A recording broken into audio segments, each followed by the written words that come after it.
오늘은 북한에 대한 세 가지 오류에 대해서 한번 설명을 드려보고자 합니다.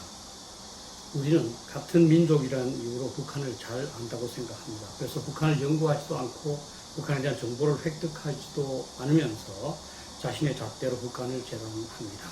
이것은 소위 전문가들도 마찬가지입니다. 예를 들어서 북한이 핵실험, 미사일 시험 발사 또는 어떤 도발을 하면 대부분의 전문가들은 아무런 정보가 주어지지 않았는데도 불구하고 미국을 협상 테이블로 끌어내고 남북관계에서 주도권을 장악하고 북한의 대내적 결속을 도모하기 위한 의도라고 추측합니다. 그리고 일반 국민들은 그 말을 듣고 끄덕입니다.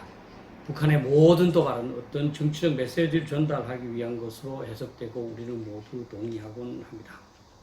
특히 북한에 대한 인식의 오류는 현 정부의 중심에 있는 사람들이 더욱 심각한 것으로 보입니다.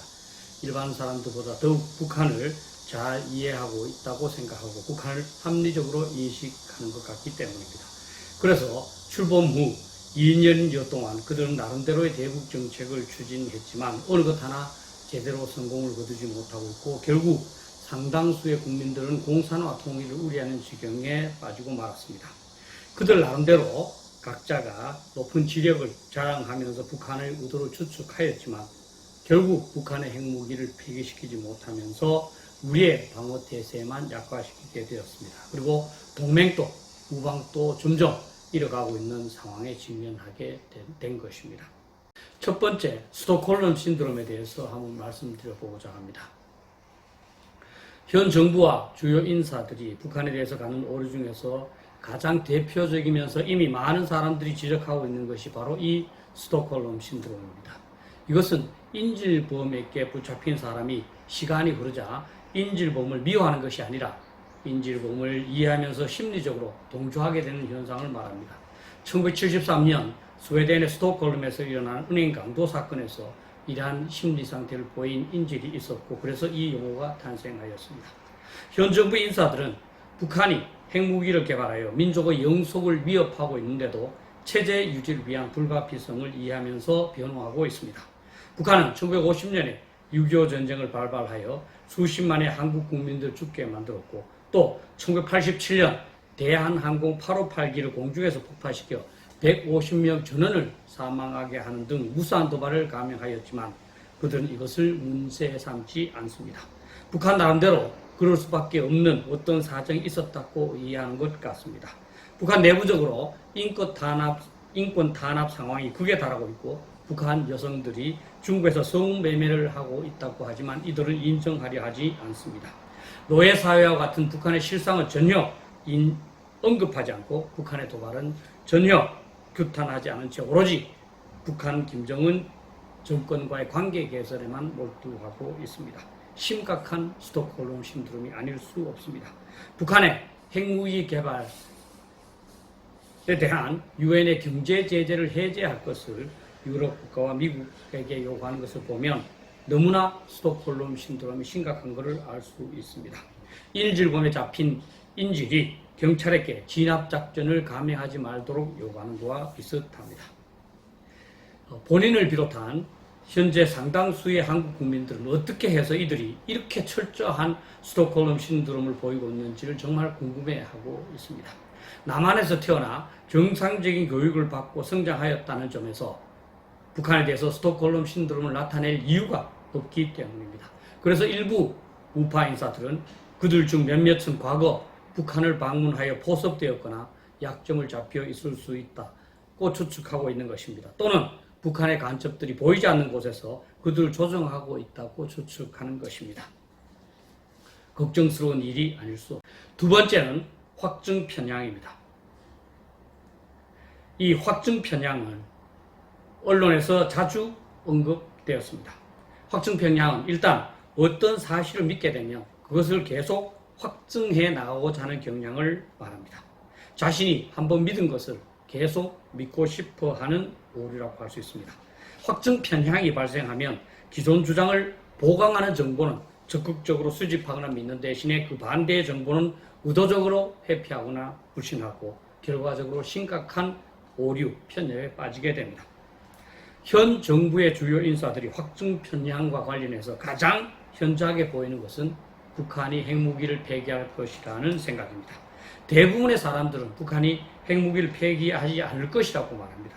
그렇지만 그들은 절대로 그렇게 생각하지 않습니다. 그들은 북한이 궁극적으로 핵무기를 폐기할 것이고 다만 그 과정에서 유리한 조건을 얻어내기 위한 협상 전략으로 핵무기 폐기를 위한 실질적인 조치를 미루고 있다고 생각합니다. 그들에게 북한의 모든 행동은 협상을 위한 전략이고 결국은 핵무기를 포기할 것이라는 판단입니다.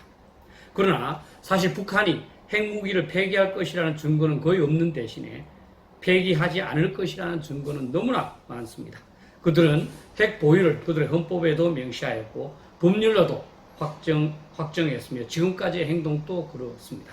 2018년 4월 27일 남북 정상은 판문점 선언에서 북한의 완전한 비핵화를 합의했습니다. 그러나 그 일주일 전 4월 20일에 북한은 노동당 전원회의를 개최해서 핵 보유를 공표하였습니다. 한국은 그것을 전혀 믿지 않고 판문점 선언에만 매달리고 있는 것입니다. 실제로 북한은 그들의 핵무기를 폐기하겠다고 명시적으로 말한 적이 단 한 번도 없습니다. 북한 스스로 2018년 6월 12일 싱가포르에서 합의한 것은 주한미군과 미국의 핵부산 철폐를 조건으로 하는 조선반도 비핵화였지 북한 그들의 비핵화는 아니었다고 발표하기도 했습니다. 그러나 현 정부와 핵심 요인들은 그것을 모두 북한의 협상 전략으로 봅니다. 북한은 핵무기 폐기를 위한 전략적 결정을 내린 상태에서 미국과의 협상에서 더욱 많은 것을 얻어내기 위해서 그렇게 주장할 뿐이라는 것입니다. 그래서 그들은 한반도에서 전쟁의 가능성은 없어졌고 평화의 시대가 도래했다고 말하는 것입니다. 정말 너무나 심각한 확증 편향이 아닐 수 없습니다. 세 번째 오류는 집단사고, 그룹띵크입니다. 현 정부와 핵심 인사들의 집단사고도 너무나 만연하고 심각한 상황입니다. 집단사고는 동일성이 큰 집단에 속한 사람들이 개인의 합리성과는 상관없이 집단이 생각하는 방향으로 통일하려는 경향을 보일 때 지칭하는 용어입니다. 그 집단이 어느 한 방향으로 생각을 결정하면 모두가 그렇게 생각하고자 노력하고 그것이 잘못되었다고 비판하는 사람은 피해를 받게 되며 결국 일사불란한 한 방향으로 전체가 움직이게 된다는 것입니다. 응집력이 높은 집단일수록 집단사고의 오류에 빠질 가능성이 높고 집단사고를 가질수록 균형 감각을 상실하여 잘못된 결정에 이르게 됩니다. 현 정부를 주도하는 상당수 인사들은 오랫동안 군사정부의 비판 또는 저항하면서 응집력이 강해졌습니다. 정치적인 박해나 불이익을 받는 과정에서 그들은 적의 적은 친구라는 인식을 갖게 되었고 그래서 북한에 대하여 수용하게 되었다고 봅니다. 따라서 친북적인 사고의 집단사고가 형성되었다고 봅니다.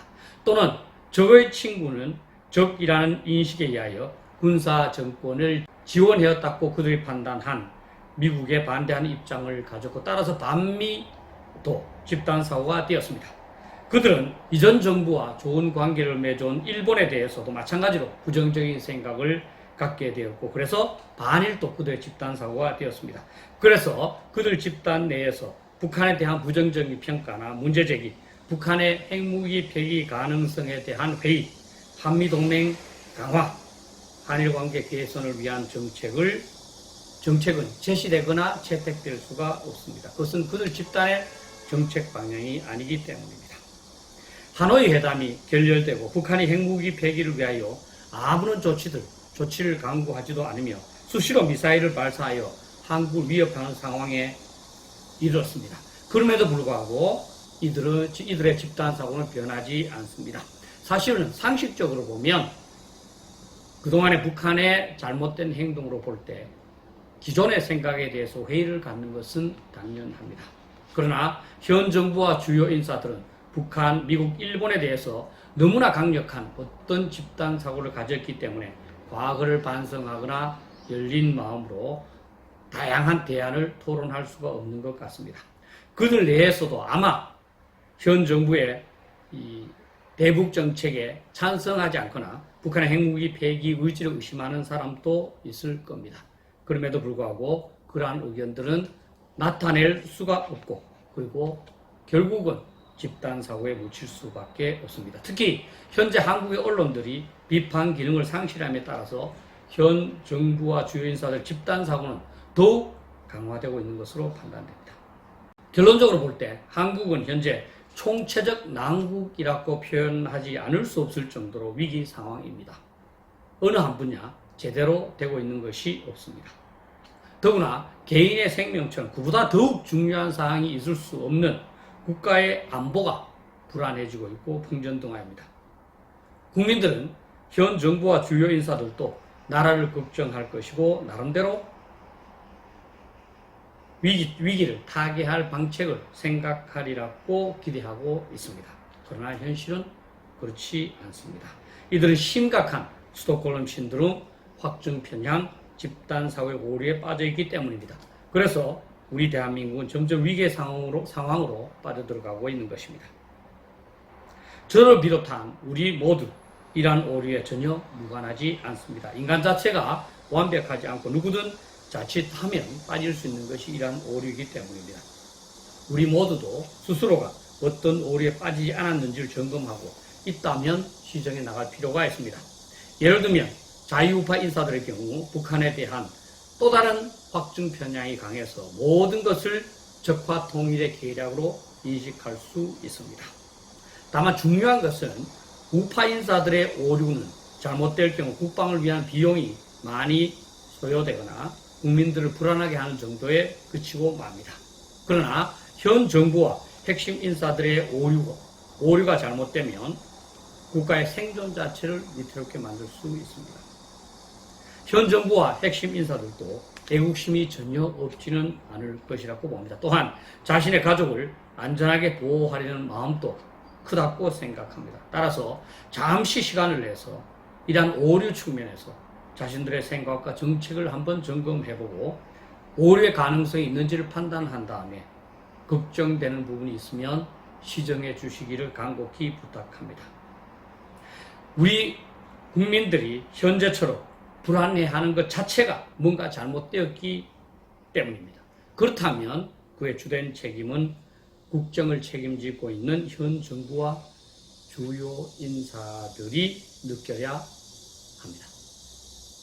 다시 한번 오류의 가능성을 있는 그대로 열린 마음으로 생각해 주시기를 간청합니다.